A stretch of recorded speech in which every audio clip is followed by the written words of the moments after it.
What's going on, everyone? So yesterday, the Lakers had a great team win. And beyond them just winning on the road, which is very important because the Lakers have not been very good this season on the road, we saw the team that I want the Lakers to be. We saw the team that I believe that when everything gets worked out and figured out, right, will be the contending team. Right now, the Lakers currently are not a contender. That doesn't mean they can't be. They have the talent. They have the roster. They just have a lot that they need to figure out, right? Sticking with the energy, getting all their guys healthy. They're missing 4 of their top 5 defensive guys. All of those things hurt. And you're missing your best defender, not named Anthony Davis, right? Like last season, the Lakers were middle of the pack defensively. Go trade for Jared Vanderbilt and immediately number 1. You don't think Jared Vanderbilt's going to have an impact on this Lakers roster? Of course. He's not the cure-all. He's not going to solve everything, but he is a guy that can definitely help right the Lakers ship. But you look at this game in particular. This is the game that I've been screaming for the Lakers to play. It wasn't a perfect game. 18 turnovers, not going to cut it. Got to cut down on the turnovers. And I've said this before, LeBron and AD got to take care of the basketball better, right? Every time we have like 18 to 20 turnovers, go look at LeBron James and Anthony Davis. They have half of them every time, right? It's just them not taking care of the basketball. LeBron James can get a little lazy with the passing at times. Got to do a better job. But I love that the Lakers were able to be a constant team throughout the course of this game. Got a little, laxed towards the end of the first quarter there, kind of let the Cavs pull away. But this was a game that was the ups and flows of an NBA game, and the Lakers were in it start to finish, right? Lakers played from the jump with energy, with effort. We're getting after it. Not a lot of defense. Again, understandable when you're missing your top defensive guys. But outside of that, the offense was clicking. Everything was looking good. I talked about this. I believe the Lakers will be a top 5 to 7 offense this season. Once everybody's together and they figured it out and they're clicking. I fully believe that they'll be a top 5 to maybe even number 1 defense once we get everyone together. But more than anything, one, Anthony Davis had a great game. Everyone praising Anthony Davis. Where's this game? We need this game from him more. But if you actually watched the game, there was a huge difference in this game than what we've seen from some of the previous games. One, Anthony Davis took 20 field goal attempts. Do you know why he took 20 field goal attempts? Because guys were getting him the basketball. Anthony Davis is not a guard. He's not a perimeter guy. He's not a guy that's bringing the ball up and initiating the offense to where he can go get his. He's not. He needs to be given the basketball. And I have talked about this heavily. How many times does Anthony Davis establish position or we get in the fourth quarter or something and they just completely forget Anthony Davis is on the basketball court on the offensive side? Well, this game, guess what? They didn't forget about it. And Anthony Davis scored, like 8 or 10 points in the fourth quarter? It was huge for us in this win. Huge for us. But again, the Lakers were actively getting him the basketball. Now, it's not just solely on LeBron, D'Lo, and Reeves and things like that. Anthony Davis, too, has to be more assertive. He has to be more aggressive. He has to establish position and demand the basketball. Right? Like, a lot of times, he just kind of gets comfortable disappearing and being out of plays or whatnot. Like, the one thing you can always count on is him defensively, but offensively, we need him consistently. And he's been good this year. He's had like a 3 or 4 games this season where he hasn't been the AD that we need him to be. But this was the best player in the world AD. Getting it done on both sides of the basketball, hitting big shots down the stretch, all of that. But again, the Lakers went and got him the basketball. But beyond that, we were passing, sharing the basketball. I have screamed about this. 34 assists. And the Lakers win. I don't believe, and correct me if I'm wrong, I don't have the numbers in front of me, going off of this on the top of my head, but I don't believe the Lakers have lost a game when they've gotten 30 assists.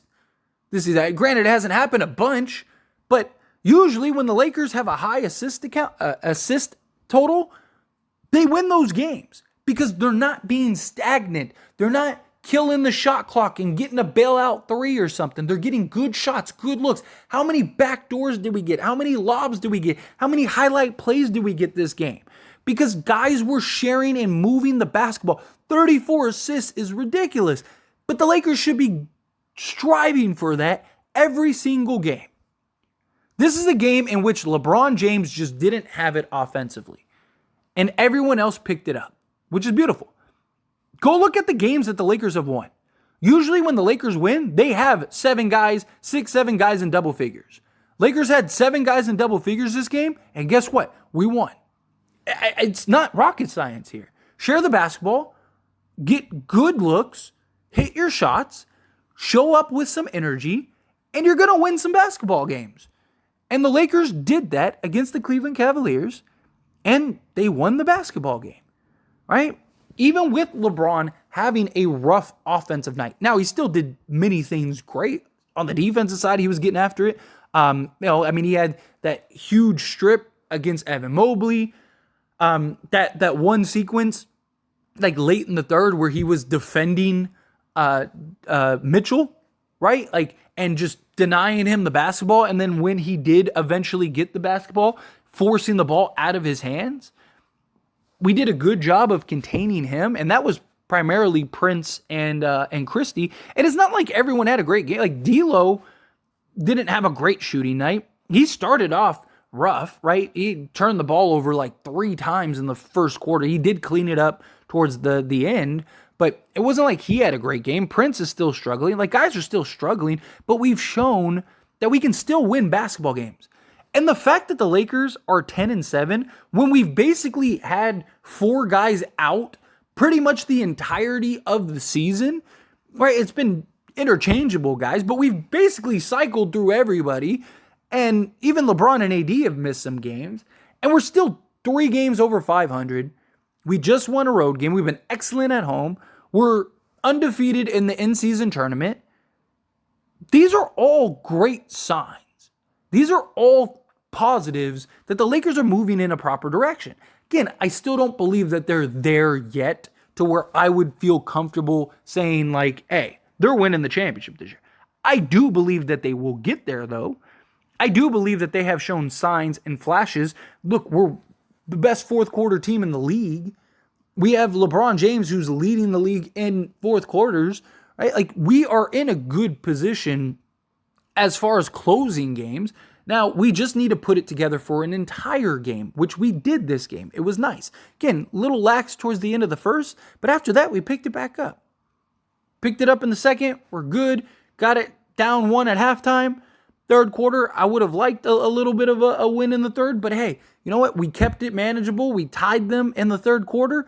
Then we went and did what we do in the fourth, which is close it out and be the best fourth quarter team in the league. That's what we need. The defense will get there. Right? But we saw with this game, and we saw with the game in which LeBron James missed, this team doesn't have to be LeBron James saving the day. This is a team that just beat, in Cleveland, a good Cleveland team, and did it with LeBron James shooting 1 of 9 from 3 and 8 of 23 from the field. Usually, if LeBron plays like this, we lose this game, right? We get smacked this game, right? Because that means other guys aren't stepping up. But guess what? This game, guys did.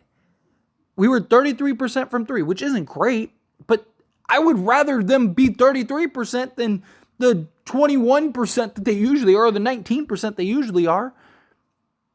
Take care of the basketball. Rebound the basketball. We out-rebounded them. We were hustling.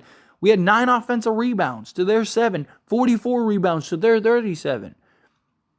Getting it done on both sides of the basketball. Again, not as much defensively, but still, we had, when we needed to lock in, we locked in. When we needed to play and get some good defensive sequences, we were able to get those plays in good defensive sequences. We shouldn't have to have LeBron James play 36 minutes a game, average 40 points a game for us to win by 1 point. Like, that shouldn't be happening. Again, on the occasional game, sure. Right? There's going to be games over an 82-game season where we're going to need LeBron and his heroics. Where we're going to need LeBron to come through clutch for us. That's going to happen. That's why you have LeBron James. But it shouldn't have to be a regular occurrence with all this depth, all this talent, everything we have. That's what was so hype about this team. It was like, oh man, we got all this size, we got all this depth. LeBron James isn't going to have to overexert himself on a regular basis for us to win games. And then we started off the season, it was like, well, never mind, forget that. But this was a game in which you saw the depth. We were shorthanded, missing 4 guys. And not just like end of the bench guys. You're talking about 4 guys that are in the rotation, that are huge pieces, that are important for this Lakers team. Talking about two of our best perimeter defenders in Jared Vanderbilt and Cam Reddish. Talking about guys that are very impactful to this Lakers team. And we were still able to show up. We were still able to get it done. Max Christie was fantastic. Right? You had Jackson Hayes. Great game. 5-5 from the field, being a rim pressure threat, being a lob threat. Christian Wood, 17 minutes, 13 points. This is the team that can go win an NBA championship. Because LeBron is not going to have these bad of a nights regularly in the playoffs. But if you have this type of game from our guys, and you have games where Anthony Davis is looking like the best player in the world, and D'Lo and Reeves are cooking, and everything is looking well, right? And LeBron can kind of pick and choose where he's going to take over to make sure that we win the game, we're going to have success. Defensively, again, I'm not worried about the defense. It's kind of hard to be a great defensive team when you're missing 3 of your 4 best defensive guys and 3 of your best perimeter defenders and 3 of your best point of attack defenders. It's hard to be a good defensive team when that happens. Jared Vanderbilt will be back. And when he's back, the Lakers are going to be very good defensively again. Especially when they have Cam Reddish out there. Right? And then when Gabe Vincent comes back, hopefully he can find his shot because he was abysmal shooting the basketball. He was 1 of 15 before he got hurt. Right? So once he gets back, though, you'll have that other defensive guard. He's our best defensive guard.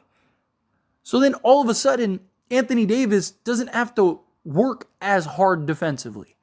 He doesn't have to make up for everyone else's mistakes. Because you have a guy like Jared Vanderbilt who covers so much ground.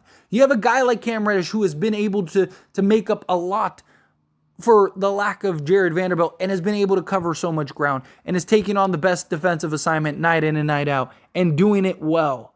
Well, now guess what? Now Cam Reddish gets to take on the second best defensive assignment because you have Jared Vanderbilt who can come in and handle the best guy. Jared Vanderbilt's the best, if not arguably the best, defensive on-ball player in the league.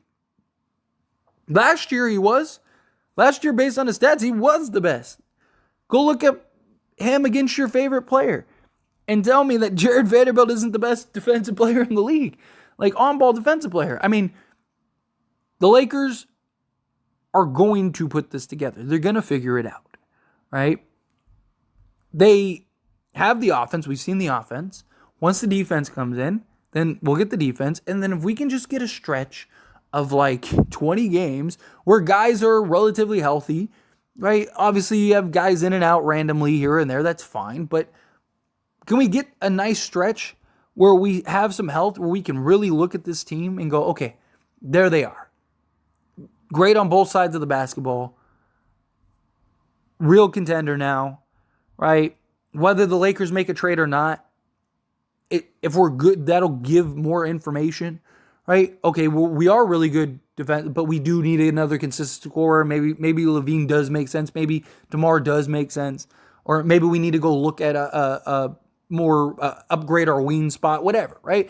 Like, once you have the information to properly make a decision, then you can make that decision. But I love what the Lakers did against the Cavs. It was more than just winning the game. Obviously, I wanted them to win the game, but how they won the game. Energy was there from start to finish. Guys stepped up. LeBron had a bad game for LeBron standards. And everyone rallied. We're shorthanded, coming off of a loss in a game that we should have won. These are the type of games that show you what your team really is, what your team is really made of. And I loved what they did this game. But anyway, as always, this is a discussion, so I pass the question on to you. Let me know your thoughts and opinions down in the comments below. What do you think? How do you feel? Do you agree with me? Disagree with me? whatever your thoughts are, let me know down in the comments below. That being said, if you haven't liked this video, hit that like button. Helps me out a lot. Lets me know you enjoy these types of videos, and I truly appreciate it. If you're not subscribed to the channel, hit that subscribe button. Turn on the bell notifications. Appreciate y'all. See you in the next one. Thank you.